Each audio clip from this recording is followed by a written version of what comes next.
Welcome to Moon Memos. I'm your host, Moon Qing Wu. Today is Chinese New Year's Eve. We're on the cusp of moving from the Year of the Dragon, a mythical creature highly regarded, to the Year of the Snake. What comes up for me is that even though the dragon is such a mythical and highly regarded symbol, it rules the heavens, it rules in the heavens, and it's mysterious. Whereas the snake, I think most corners of the world, we are familiar with this creature. In fact, this past fall, I saw two babies and one larger ring-necked snake stuck in my fireplace. They were looking for a way out and they were not finding it. I remember when I lived in the city, I didn't really have a particular fondness of snakes. I didn't have a phobia or fear, but I definitely thought they were a bit scary. This time, I scooped up the two babies in a box and had a slightly more difficult time with the mother because she was a little bit bigger and stronger. So eventually, I got them all outside and I watched them closely and carefully as they made their way into the land.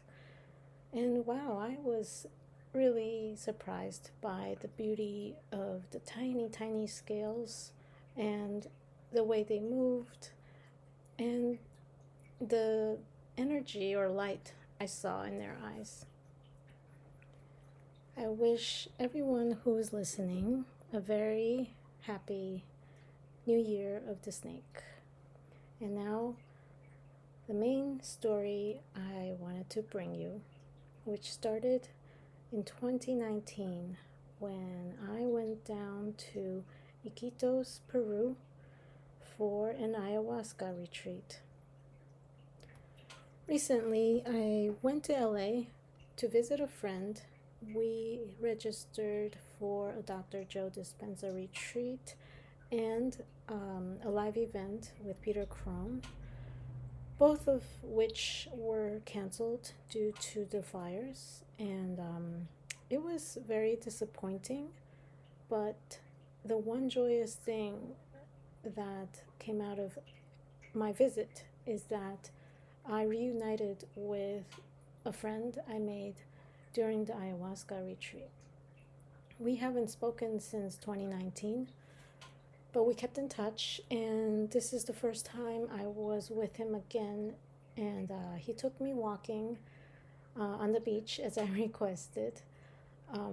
And before I knew it, we had walked miles on the beach from Venice to Santa Monica, if you know LA, and words just poured out of us, both of us. I think I talked a bit more, but it was amazing, and reminiscing about that really special week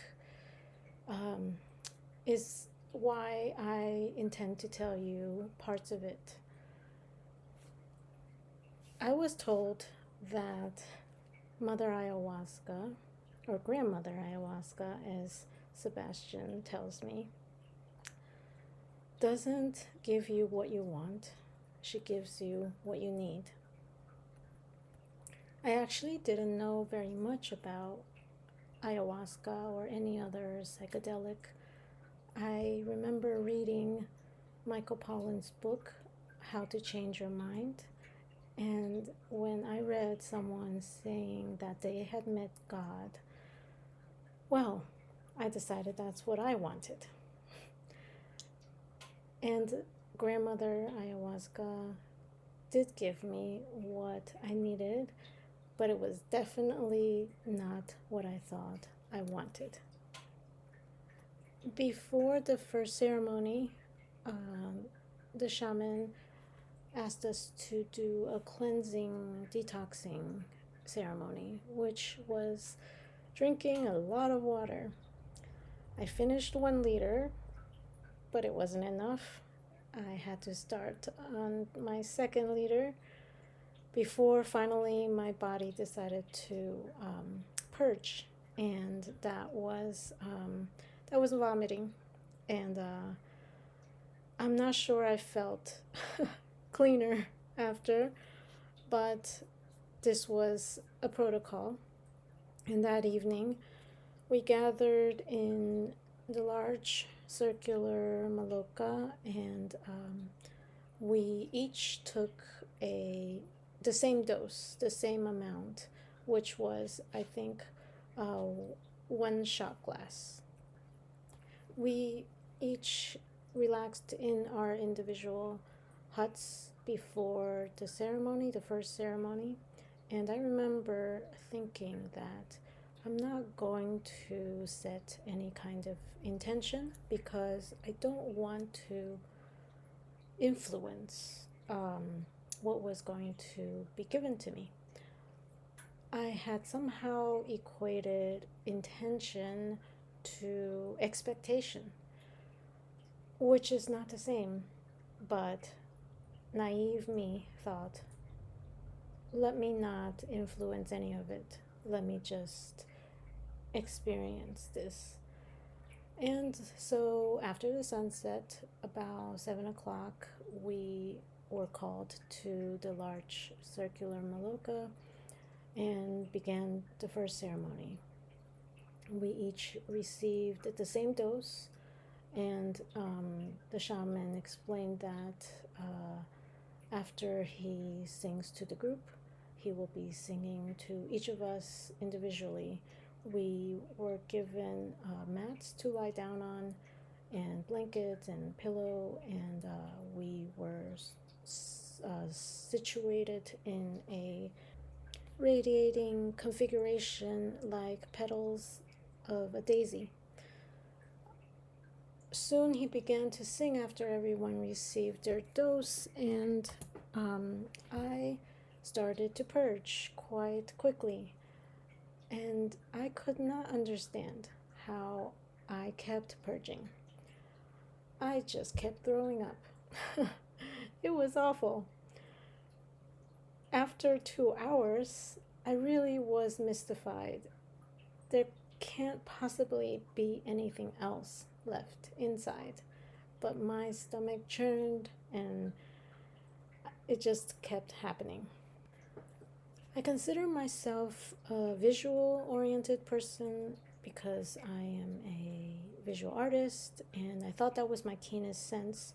So it was surprising when not a lot of visuals or hallucinations happened. I was waiting for them, but they didn't come. Instead, my sense of smell became super, super sharpened. And it wasn't a good thing because I turned to my right and I was smelling somebody else's vomit. I turned to my left and I smelled yet another person's vomit. And I just couldn't stop myself from being provoked to throw up more when I smelled other smells. So it was just, wow, it was overwhelming. And at some point, I thought about trying to get the shaman's attention.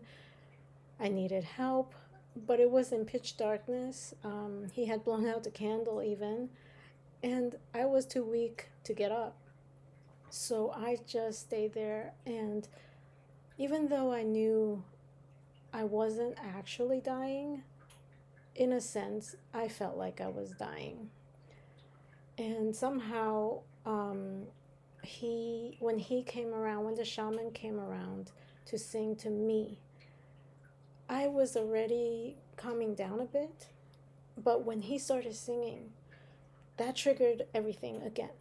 And I started throwing up, and it was in a total place of surrender.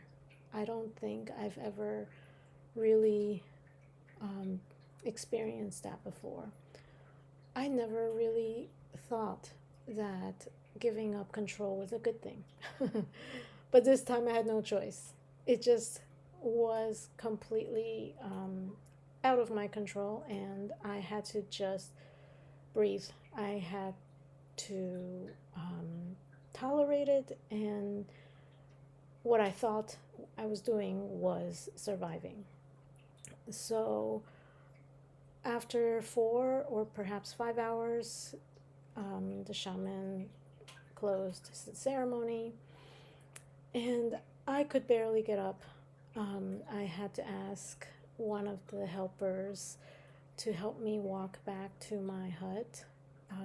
His name was Rambo, and he was very strong. So I was really grateful for that. And when I got back to my hut, I thought to myself, I lost a lot of water. I should probably drink some water. So I took a sip from my water bottle. And that provoked yet another session of purging. I still, to this day, don't really understand why, except that I was using my head. I was using my mind, or no, let me call it my head, my intellect, to decide what was best for me. And that is not the way of grandmother ayahuasca. The next day, I woke up and I was okay. Felt a little weak, but otherwise, it really didn't seem like I had gone through something so intense and dramatic. I thought about getting out of there. I thought about changing my flight. I wanted to go home. I was surprised I wasn't actually dead, but there I was, okay. When I met with the shaman, I told him about my experience, and he said perhaps the dose was a bit much for me. So we agreed and lowered it to a quarter of 25% of what was initially given as the standard for everybody. And that evening, I took that much, and it became the most beautiful experience of my life. I had spoken to somebody about not setting an intention, and they told me that it sounded like I was confusing expectation and intention. So before the second ceremony, in my hut, definitely set an intention. I asked grandmother ayahuasca, please be gentle with me. That was too much. And I am still open to whatever you want to teach me, but I am not, I cannot go through that again. That was just too much. I also placed my mat next to the same friend I visited in LA, because he had such a wonderful time the first ceremony. He was dancing. He was so happy and laughing that the shaman asked him to be quiet so as not to disturb the others. So I thought to myself, I'm lying down next to him. And wow, it quote unquote worked. I was taken away by all the experiences which were not visual. I heard sounds, and I had imagery, but not really visual, more like ideas or thoughts come into my mind. And the shaman later explained to me that perhaps it was because those senses were not as developed that the ceremony was helping me to polish them, to make them more keen. This ceremony, I felt that joy that Sebastian had felt. And I started to dance while lying down on my mat. It was just so full of happiness and playfulness and wonder, just completely bewildered by the wonderful force of life. At some point, I got a little tired and I laid my head down and was lying down sideways so that my right ear was pressed firmly against the pillow and my left ear was pointing straight up at the ceiling. Now, this is the way I usually sleep, so I know the right ear being covered and pressing firmly on the pillow can't really hear anything. But I started to hear something, which was the frog croaking outside the maloka. And it got louder and louder till it felt like the frog was right next to me. And the other ear started a symphony, full orchestra. And to this day, I haven't found the name of this work, but I just know that if I had ever, if I ever hear the first few notes, I can tell you which one it is. At that moment, I know that I've heard that before. I just couldn't recall. But there, I was lying down on the side of my head, on the side of my body, and I was hearing two completely different sources of sound, and each of them extremely, extremely clear. So it was an experience I've never had before because I've never really, I always thought my hearing wasn't so sharp. Sometimes I can't really hear what people are singing in songs, and I have to go look it up because I want to know what the lyrics are. But this experience was absolutely like I had the best hearing in the world. And then the next evening, when we had ceremony number 3, it was just as lovely and enjoyable as the second. But at one point, I started to hear this very odd metallic sound that was kind of like maybe small mini bells going off in a distance, like hundreds of them, hundreds of tiny little bells. And they got a little stronger, and then they got a little stronger. And it got so strong that I became alarmed. So I sat up in the pitch darkness. I looked around me to see if anyone else is hearing this, and nobody was. At least nobody seemed to be alarmed by this deafening sound now. Deafening. And I told myself I was safe. I lied back down, and at that moment, it started pouring outside.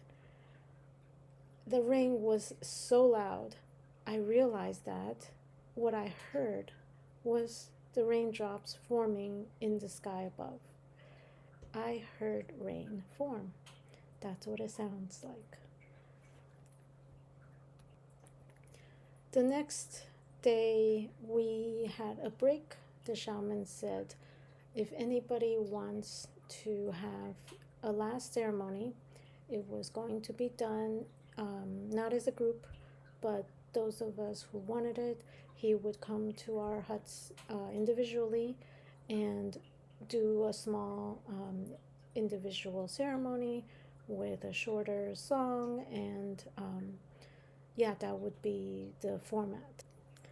So somehow I had gone from thinking I was going to die, wanting to leave, wanting to escape, to now enthusiastically asking for the voluntary ceremony.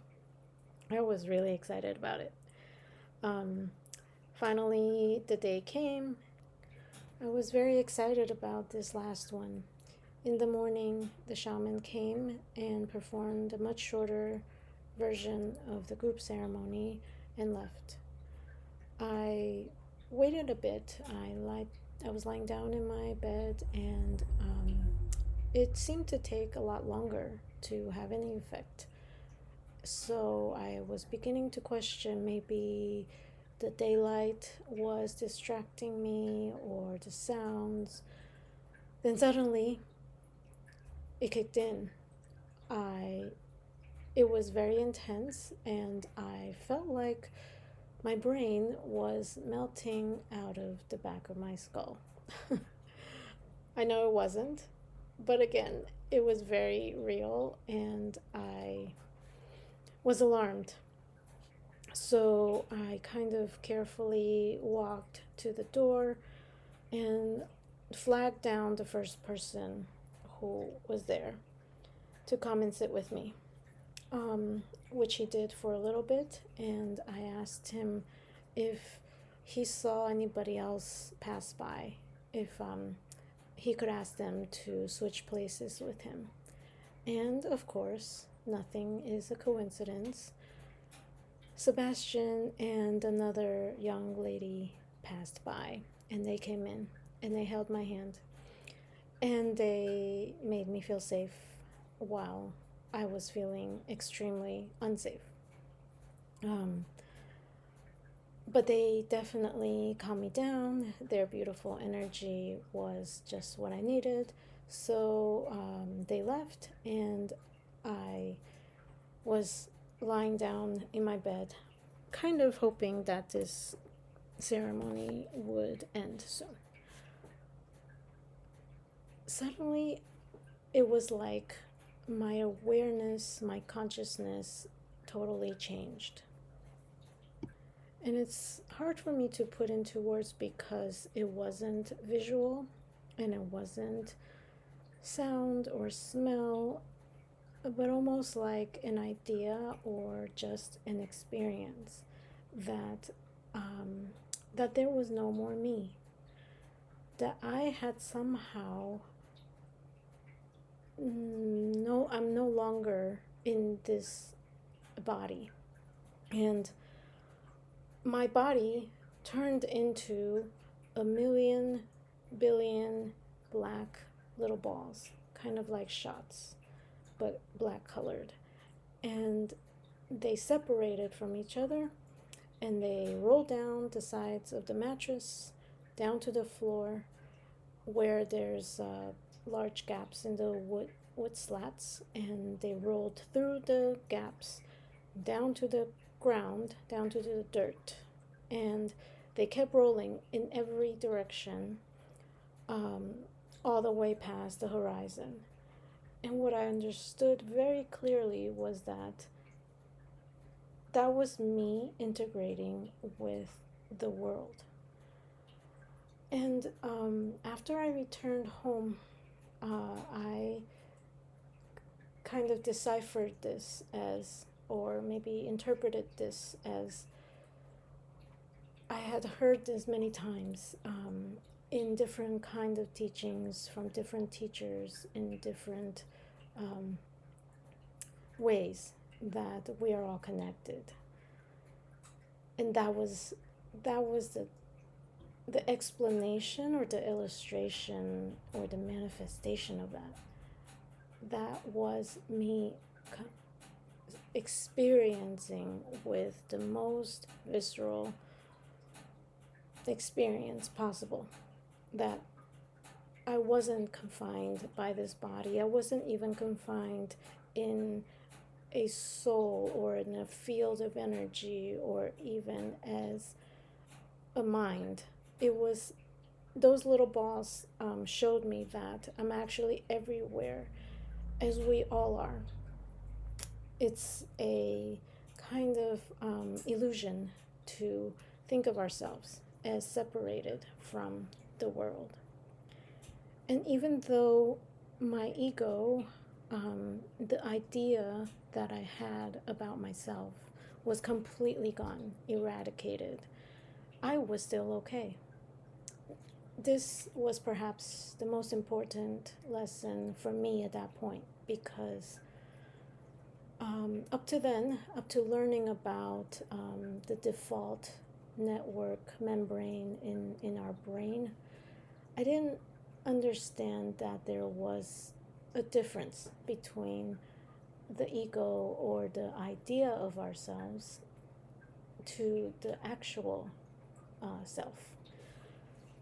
And this again showed me with so much clarity that we are definitely not defined by a physical body, by an idea of a soul or mind, consciousness.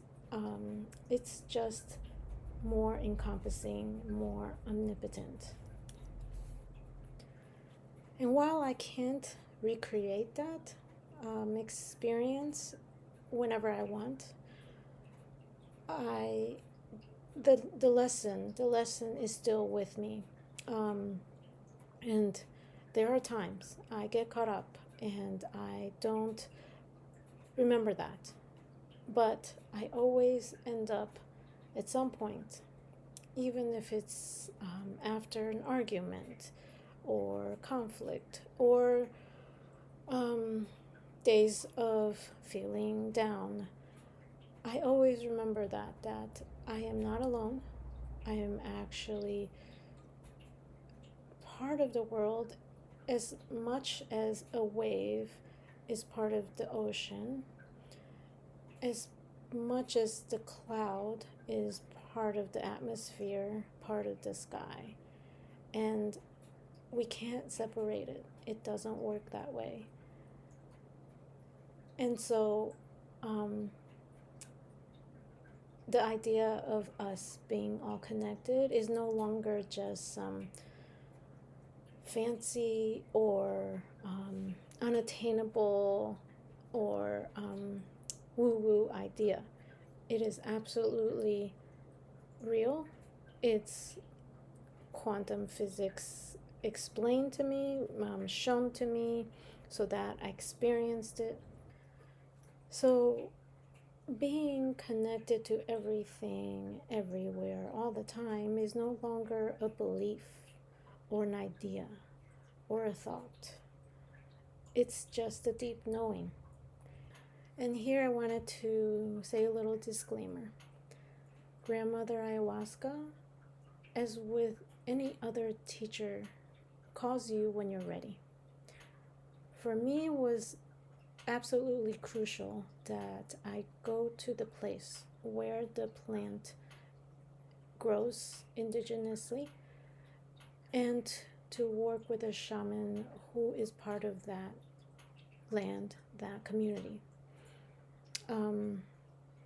And the effect of his singing completely proves this, because when he sang, the energy was just so much higher.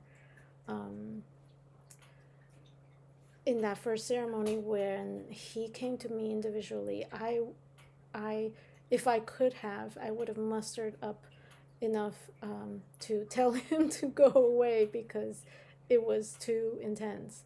Or maybe it wasn't. It felt like it was too intense, but I survived, and I believe it was either that the dose was a bit strong for me, was a bit much, or that I had to go through that. I had to go through that dying, my ego dying, to be reborn. Now, 6 years later, I can look back and decipher a bit on how that week redirected my life. My understanding now is we cannot transform on our own. Growth and transformation is much more efficient and understandable when we do it in relationship to someone else. maybe that's why when a monastic goes into retreat, they have to go for months and years. I don't know. But I think the rest of us, the laymen, the lay people, we do it best when we can witness each other, when we can witness what happens in relationship to each other. And that is why I've been working with people since 2013, and that is why I want to reach more. I want to work in group. I want to make more impact. I want to reach more people around the world, the ones who are ready. Which brings me back full circle to the theme of snake. Sebastian reminded me this time when we met in LA that I had told him something about a snake coming into one of my ceremonies, and him too experiencing something with a snake. I was a little embarrassed that I couldn't remember. So now I am setting the intention of inviting him to speak with us on another episode of Moon Memos. Once again, I wish you an auspicious, beautiful Chinese New Year of the snake, and until next time, all my love.